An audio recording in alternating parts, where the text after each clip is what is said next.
Improve yourself. The best revenge? There will be times in your life when things become really tough and you face insurmountable challenges that seem overwhelming. The key to overcoming such situations is to systematically improve yourself. Even if you fail, you must not give up. Instead, you should choose to dust it off and stand up to work harder and smarter to make yourself a better person worthy of success. Always remember, the best revenge is to improve yourself consistently. Some of the examples of such tough times are when people around you try to insult or humiliate you by passing comments about your personality, your career, life, and there are times when you get betrayed by your friends. Being betrayed is undoubtedly an unfortunate thing that can happen to someone.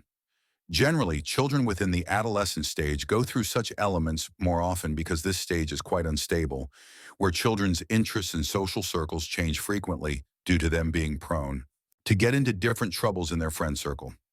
Watching your friends turn into strangers is one of the world's biggest disappointments. Such feelings may lead to self-doubt and reduce our vanity. It is doubtlessly a bad feeling for the person. However, sometimes the victim indulges in negative habits or starts showing symptoms of destructive behavior in order to take revenge on the person who is responsible for their misery, is where getting an eye for an eye comes into the picture. We become so involved in this revenge cycle that we start spending our precious time overthinking and making plans to hurt the person and inflict them with a similar pain that they have caused us.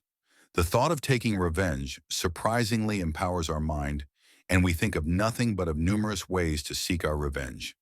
Such negative thought cycles ultimately make us a lost individual who loses our path and starts ignoring our goals or dreams. For such individuals, their sole purpose in life becomes seeking their revenge. It has an adverse effect on the overall personality of the individual, which leads to a decrease in concentration ability because the mind is already occupied with negative thoughts, which ultimately leads to poor performance of the individual in work and studies. Negative effects on social life and relationships of a person. Because social isolation is a common response to such feelings, as a person gets totally lost in their own world, and toxicity within him will start spreading in their life and will eventually consume him, adversely affecting his daily life, functioning, and social life. When we try to hurt others, we tend to cause more pain to ourselves. Don't forget those who don't act pro-socially and